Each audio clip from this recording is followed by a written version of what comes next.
2024 second session के form खुल चुके हैं।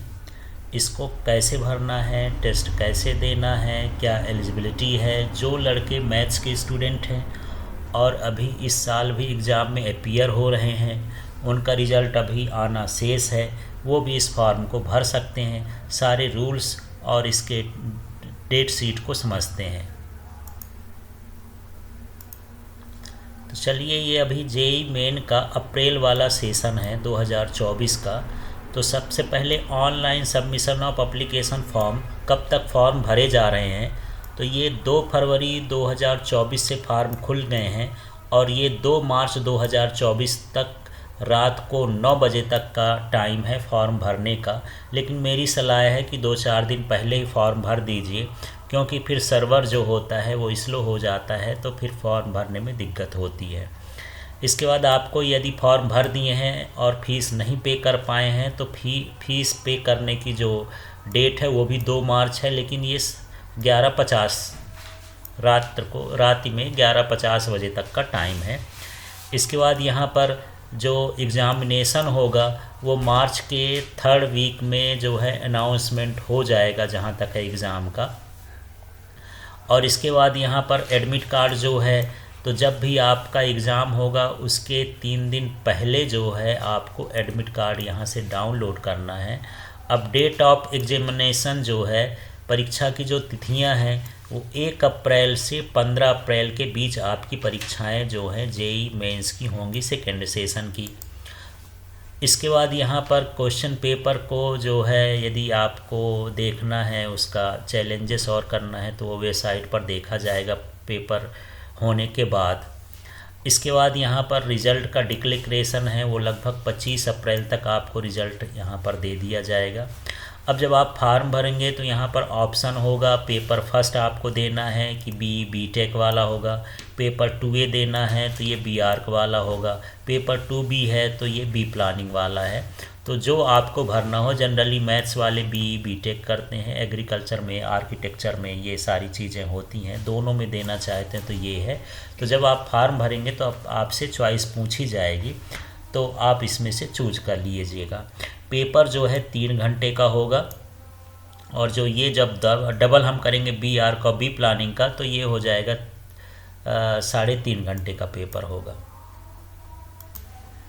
पेपर का जो टाइमिंग है वो फर्स्ट शिफ्ट में 9 से 12 बजे तक है और सेकेंड शिफ्ट में 3 बजे से 6 बजे तक है। लेकिन आपको पेपर के टाइमिंग के 1 घंटा पहले या 1.5 घंटा पहले आपको सेंटर में पहुंचना होगा, ये आपको ध्यान रखना है। और ये जो 3.5 घंटे का पेपर है, जनरली इसको कम लोग भरते हैं, तो ये टाइमिंग है, आधा घंटा ज़्यादा है। लेकिन ये ध्यान रखना है, यदि आपका फर्स्ट शिफ्ट में है तो आप लगभग 7:30 बजे पहुंच जाएंगे, और यदि आपका सेकेंड शिफ्ट में है तो लगभग आप 1:30 बजे जो है पहुंच जाएंगे अपने सेंटर पर। अब फॉर्म भरने की फ़ीस देख लेते हैं। तो यदि आप बी.ई और बी.टेक आप चॉइस करते हैं, और ये तो आपको देख लीजिए, आपको अलग अलग यहाँ पर फीस है। यदि आप पेपर 1, पेपर 2A, 2B ऐसे करते हैं तो जनरल का यहाँ पर यदि मेल है तो उसको 1000 फीस लगेगी, और वहाँ पर हो सकता है कि आपका फॉर्म भरने वाला अलग से फ़ीस का जो चार्ज करेगा, उसका डॉक्यूमेंट वाला का अपलोड करेगा फ़ोटो, वो भी 100 रुपीज़ के आसपास वो कॉस्ट आती है। और यदि जनरल की फ़ीमेल है तो उसको 800 रुपये फ़ीस पे करना पड़ेगा। ये जनरल का EWS है, जिसका बना होगा इकोनॉमिकल वीकर सेक्शन वाला, वो जो है 900 रुपये उसकी फ़ीस होगी मेल की, और फीमेल की कितनी होगी, 800 रुपये ही होगी। इसके बाद यदि SC ST और PWD फिजिकली हैं, जो विकलांग हैं, उनके लिए यदि मेल है तो 500 रुपये लगेगा, और फीमेल है तो 500। ये जो है ये आउट ऑफ इंडिया के लिए है, तो यहाँ तो ऐसा कुछ नहीं है। इसके बाद यहाँ पर देख लेते हैं, थर्ड जेंडर भी है यदि, तो उसको कितनी फ़ीस लगेगी, 500 की फ़ीस लगेगी। यदि आप दोनों पेपर बी.टेक और बी.आर्क का भी देना चाहते हैं साथ साथ, तो इकट्ठा पेपर देने पर आपको 2000 मेल को, फीमेल को जो है 1600 रुपये लगेगी। ये जनरल है, EWS है, OBC है, इस तरह से है। और ये ओबीसी जो है नॉन क्रीमी लेयर वाले हैं उनको ये लगेगा। फिर SC ST और फिजिकली हैंडीकैप्ड वाले जो हैं उनको मेल को 1000 और फीमेल को लगेगा 1000, थर्ड जेंडर को लगेगा 1000। यदि आप डबल पेपर का चॉइस करते हैं तब जनरली ये सिंगल ही ठीक रहता है, आप ये वाले भर सकते हैं। अब एप्लीकेशन कैसे भरना है उसको समझ लेते हैं। तो ये इसकी साइट है, इस साइट पर जा कर के आपको एप्लीकेशन ऑनलाइन भरना है और ऑनलाइन एप्लीकेशन भरने के बाद आपको ये रजिस्ट्रेशन प्रोसेस कैसे कैसे करना है उसको आप देखिए, समझते हैं कैसे कैसे होता है। तो सबसे पहले यहाँ पर एक आपको डिजिलॉकर का अकाउंट बनाना पड़ेगा NAD पोर्टल में, और इसके बाद यहाँ पर आपको एक ID जनरेट हो जाएगी और इसके लिए आपको आधार कार्ड, पैन कार्ड, पासपोर्ट ये सब लगेगा। तो आप आधार को कार्ड का जो है यूज कर सकते हैं। यहाँ पर अपना आधार कार्ड आपको लेके जाना पड़ेगा रजिस्ट्रेशन प्रोसेस के लिए। रजिस्ट्रेशन करते समय ये ध्यान रखना, candidates are advise to register through DigiLocker ABC ID। यदि आप डिजीलॉकर में रजिस्ट्रेशन कर लिए हैं तो उस ID से आप जो है रजिस्ट्रेशन की प्रोसेस कंप्लीट कर लेंगे। यदि आप डिजीलॉकर के थ्रू नहीं भरना चाहते हैं तो जिस दिन आपका एग्ज़ाम होगा तो आपका एंट्री टाइम एग्जामिनेशन सेंटर में 1 घंटे पहले आपको जाना पड़ेगा। यदि आप डिजीलॉकर से करेंगे तो आपको ये सहूलियत मिल जाएगी कि आप आधा घंटा पहले ही जाइए, लेकिन यदि ऐसे जाएंगे तो 1-1.5 घंटा पहले आपको वहाँ रिपोर्टिंग करनी पड़ेगी। आपको सेंटर में आधार कार्ड लेके जाना है। आधार कार्ड का वहाँ पर वेरिफिकेशन होगा, ऑथेंटिकेशन होगा, आपका जो है नाम ये सारा कुछ मिलाया जाएगा। तो आपको आधार कार्ड को ध्यान में रख कर के ले जाना है।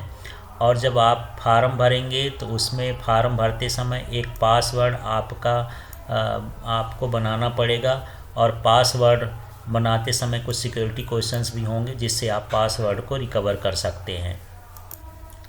जैसे फॉर्म भरेगा तो आप जो है अपनी पर्सनल डिटेल भरेंगे, और जब पर्सनल डिटेल भर देंगे आधार कार्ड के अनुसार या 10th की मार्कशीट के अनुसार, तब आपका जो है एक एप्लीकेशन नंबर जनरेट हो जाएगा और उसमें से पासवर्ड भी आप बना लेंगे। तो ये 2 चीज़ें पहले काम कर लेना है। और वहाँ पर जा कर के डिजीलॉकर में सबसे पहले ID बनाइए, उस ID से रजिस्ट्रेशन करिए। रजिस्ट्रेशन करने के बाद आपका पर्सनल डिटेल भरेगा, पर्सनल डिटेल भरने के बाद आप एप्लीकेशन नंबर उसमें आ जाएगा, पासवर्ड आप अपने हिसाब से तैयार कर सकते हैं। इसके बाद एप्लीकेशन फॉर्म खुलेगा तो आप डिजीलॉकर की ID या ABC ID जो भी ID है उसके पासवर्ड से आप अपना फॉर्म खोल लेंगे। फॉर्म खोलने के बाद कौन से पेपर को अप्लाई करेंगे, पेपर आप चूज कर लेंगे। एग्ज़ामिनेशन आप कौन सिटी में देना चाहते हैं, कौन से शहर में होगा वो आप भर लीजिए। एजुकेशनल क्वालिफ़िकेशन आप भर दीजिए, और जो उसमें आपके सिग्नेचर होंगे, फ़ोटो होंगे और जो डॉक्यूमेंट होंगे वो अपलोड करने के लिए आएगा तो उसको आप उसमें क्या करेंगे, अपलोड करेंगे। जनरली अपलोड क्या होगा, आपका फ़ोटोग्राफ होगा, सिग्नेचर होगा। यदि आप विकलांगता प्रमाण पत्र रखें तो वो हो जाएगा, और यदि ये कोई स्वावलंबन कार्ड रखा है तो उस तरह से हो सकता है। और ये उसकी साइज़ दी हुई है तो जनरली ये कंप्यूटर वाले जो है ये साइज़ को अपने हिसाब से बना लेते हैं। फ़ोटोग्राफ को देख लेना है कि आपकी फ़ोटोग्राफ की कलर हो या ब्लैक एंड वाइट हो, जिसमें मास्क वगैरह नहीं लगा हो, चश्मा न लगा हो, पीछे का बैकग्राउंड वाइट हो, इस तरह से फ़ोटो आपको खिंचाना है। अब फॉर्म भरने के बाद सारी डिटेल भरने के बाद आपका जो है फ़ी पेमेंट वाला ऑप्शन आ जाएगा। तो फ़ी पेमेंट जो है आप जो नेट बैंकिंग के थ्रू, क्रेडिट कार्ड के, डेबिट कार्ड के या UPI के थ्रू आप जो है फीस का पेमेंट कर सकते हैं, या फिर जहां भी ऑनलाइन की दुकान में जाएंगे तो आप उसको कैश दे देंगे तो अपने हिसाब से वो फीस को पेमेंट कर देंगे। जैसे पेमेंट कर देंगे तो आपको कन्फर्मेशन पेज मिल जाएगा, और उस कन्फर्मेशन पेज की 1-2 कापियाँ आप जो है निकाल लेंगे, वही आपका फॉर्म कहलाएगा। उसको डाउनलोड कर लेना है, कन्फर्मेशन पेज को सेव कर लेना है, और सेव करके आपको अपने पास उसको रखना है। और ये भी ध्यान रखना है कि आपको ईमेल एड्रेस सही डलवाना है, मोबाइल नंबर सही डलवाना है, क्योंकि जितनी भी जानकारी है एक कन्फर्मेशन पेज भी आपको भेजा जाएगा। जेईई में कितना स्कोर पाएंगे वो भी भेजा जाएगा। तो इस तरह से ईमेल में सारी जानकारी आती है, इसलिए आप ईमेल जो है बिल्कुल सही डालेंगे। अपना ही ईमेल डलवाइए, जनरली दुकान वाले डाल देते हैं तो दिक्कत होती है। और फॉर्म में कुछ जानकारी होती है, जैसे name of candidate, contact details, address है, कैटेगरी है, ये सारी चीज़ें आपको सही सही भरना है। और जब फार्म भर देंगे, आपकी एग्ज़ाम की डेट आएगी, तो एग्ज़ाम के दिन आपको क्या क्या ले जाना ज़रूरी रहेगा उसको समझिए। आपको एक एडमिट कार्ड ले जाना है, उसमें सेल्फ डिक्लेरेशन भी रहेगा, अंडरटेकिंग रहेगी, जो उसी के साथ प्रिंट आउट वो उसकी साइट पर डाउनलोड होगा। और वहाँ पर जो है ये आपको एडमिट कार्ड और ये अंडरटेकिंग जो है A4 साइज़ के पेपर में ले जाना पड़ेगा और उसको पूरा भर लेना है। साथ में एक जो है, यदि बाल पॉइंट पेन लेंगे जो ट्रांसपेरेंट होगी, बाल पॉइंट पेन ले लेंगे, नीली पेन या काली पेन कुछ भी ले सकते हैं। एक आपको अपनी फ़ोटो रखना पड़ेगा और वो अटेंडेंस सीट में वहाँ पर मांगेंगे। आप एक बॉटल भी रख सकते हैं पानी की, बस पानी की बॉटल ट्रांसपेरेंट होनी चाहिए। परीक्षा सेंटर पर आपको instruments, geometry box, pencil box, hand bag, purse, paper, stationery, textual material, printed material, calculator, pen, slider, rules, जो भी इलेक्ट्रॉनिक उपकरण जो भी परीक्षा में वर्जित रहते हैं उनको आपको बिल्कुल नहीं ले जाना है। और आप अपना जो फॉर्म भरेंगे, परीक्षा दे लेंगे, परीक्षा देने के बाद भी आपका अपना जो कन्फर्मेशन पेज है उसको लगभग 31 जुलाई तक संभाल कर के रखना है। ये सब्जेक्ट हैं, आपका पेपर मैथ्स का होगा, फिजिक्स का होगा, केमिस्ट्री का होगा, जिसमें सेक्शन ए में 20 क्वेश्चन होंगे, फिजिक्स में 20 मैथ्स में और 20 केमिस्ट्री में। अब सेक्शन बी होगा तो इसमें 10 क्वेश्चन है, इसमें भी 10 क्वेश्चन है, इसमें 10 क्वेश्चन है। लेकिन इन क्वेश्चन में आप 5 कर सकते हैं, जो भी आपसे 5 बने 5 छोड़ सकते हैं, 5 ऑप्शनल होते हैं। मतलब एक सब्जेक्ट में आपके 25 क्वेश्चन अटेम्प्ट करना है। तो ए सेक्शन में तो पूरे करेंगे, लेकिन बी सेक्शन में 10 क्वेश्चन में से आप 5 क्वेश्चन कोई करेंगे।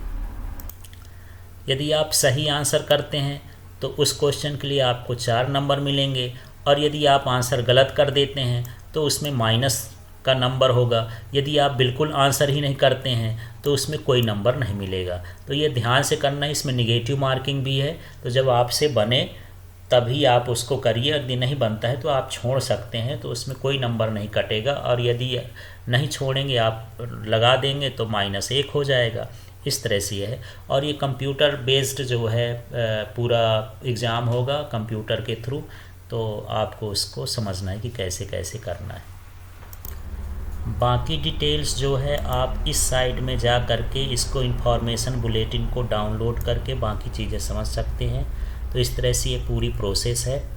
Thank you.